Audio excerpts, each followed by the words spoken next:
story today, and it's Syria.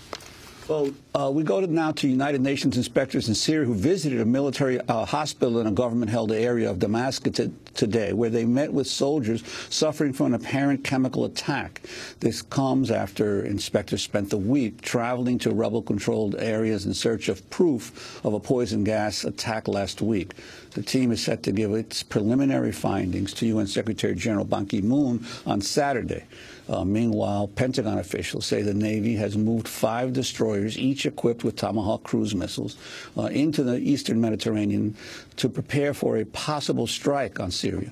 This comes as the United States continues to seek international support for taking action against Syria following the Assad regime's alleged use of chemical weapons last week.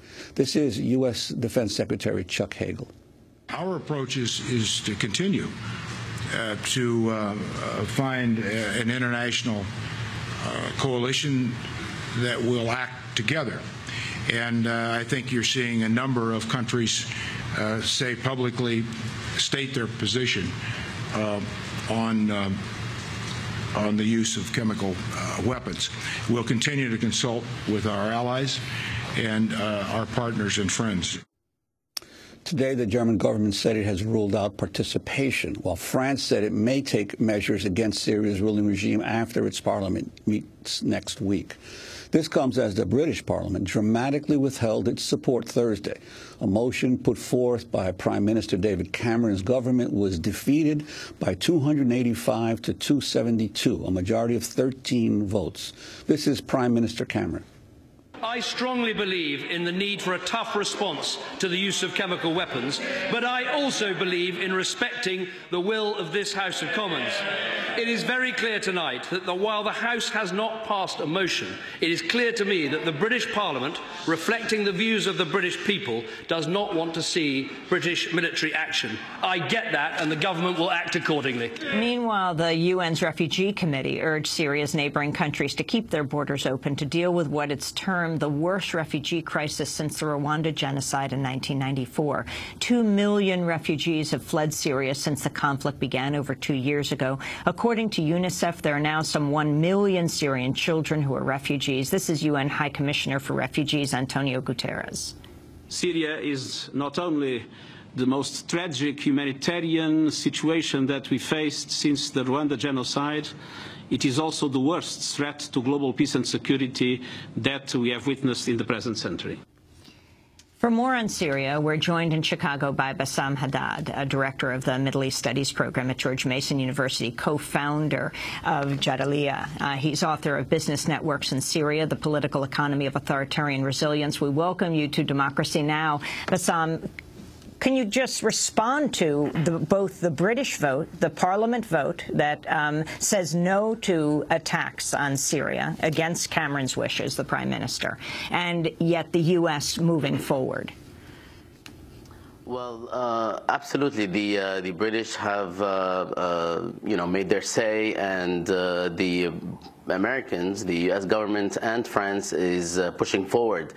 What I think we should do first, before we actually begin to talk about any of this, is to recognize that this is no longer about the Syrian regime and whatever atrocities it may have committed and whatever atrocities the rebels may have committed. This is about invading a sovereign country before even the evidence is out, before even the UN inspectors are out. There are decisions to already invade, to attack, to launch a strike on Syria by a country that we should actually check the record of. The United States is not qualified to do what it claims it wants to do as a result of its own record in violating international law for a very long time, in supporting dictators and rogue regimes and the apartheid state of Israel in opposition to all manners of international law. The United States violated international law by attacking and invading a country on false premise, which is Iraq in 2003. And most importantly, the United States in Iraq has actually used nerve agent, mustard gas, gas and or white phosphorus in Fallujah and beyond, left depleted uranium all over the country in Iraq, ruined and destroyed the lives of generations as a result, and now claims that it needs to do this to protect Syrian civilians, which is exactly the opposite of what will happen in any invasion or any strike on Syria, which is not possible to happen in the surgical manner that is being discussed right now. And Bassam Haddad, what do you think would be the repercussions of such a strike if the United States goes at it, especially if it goes at it with very little support in the international community? Well, the issue here also is the fact that the situation can spin out of control in a very, very quick manner. You have a very strong opposition to this strike, even from the camp that the U.S. is allied with, including Britain, as we have seen. We have international actors like Russia and China who are clearly not just against this move, but there has been some movements, some military movements and preparations on the Russian side. You have a regional environment that is also in many ways opposed to this, including, of course, the allies of Syria and the region. And we have a possibility of this becoming something much more than what many envision. This is not Libya. Syria has a lot of allies locally. The Syrian terrain is very different than that of Libya. And we're looking at a potential serious set of consequences that actually might not be in favor of anyone, and certainly in all cases the Syrian people will be the victims. And the cynical aspect here is that the United States is not actually looking to change the balance of power in Syria. There is a very marked insistence on a limited strike, supposedly, that actually will end up prolonging this existing civil war, this tragic civil war, and it will not serve the purposes that any ordinary Syrians would like to be served. In fact, on top of this mayhem that has caused the killing of more than 100,000 people, the regime perhaps is the main culprit here, but the rebels also have partaken in a lot of the atrocities that have taken place. On top of all of this, the Syrians right now in Syria are waiting for, again, the United States to strike and basically make Syria the 7th Arab country that the United States strikes in the past couple of decades. Bassam, last week, Democracy Now! Spoke to Razan Zaitouna in Syria. She's a human rights lawyer who works with the Human Rights Violation Documentation Center. She went to the site of the chemical attack, and she described it.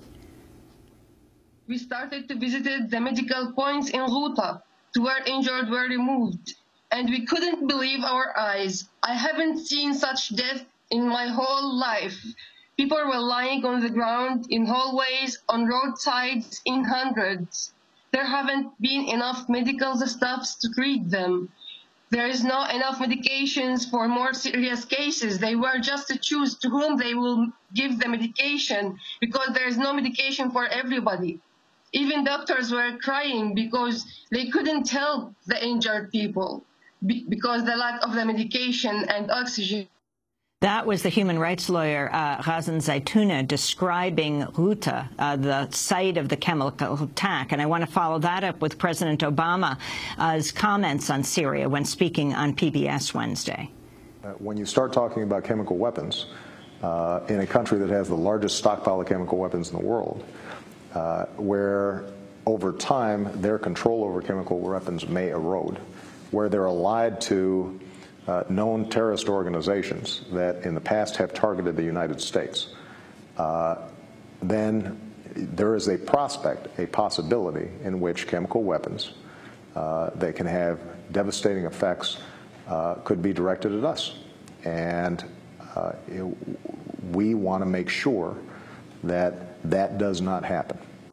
That's President Obama. Bassam Haddad, your response to both Razan Zaitouna and President Obama. I mean, You know, first to President Obama, we've heard this before. It sounds extremely familiar when we kept propping up a country and its abilities in terms of weapons of mass destruction or chemical weapons.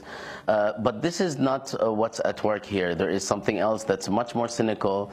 There isn't even an attempt now to just take out Syria's chemical weapons stockpile. There is a very, as I said, cynical attempt to do a bloody nose operation, and that will actually prolong the civil war, prolong the depletion of the resources of anything that has to do with Syria, not just the Syrian regime, and that is not going to resolve any of the problems that President Obama has been addressing. The only solution to this is something that is akin to a political solution where the serious international actors, the ones that are powerful, can come together and literally force the local players on all sides to actually come together and find a political solution. There is no other solution. There is no military solution to this. And the more dangerous that the chemical weapons that President Obama is discussing is, the more reason to actually push for a serious political solution. One wonders, however,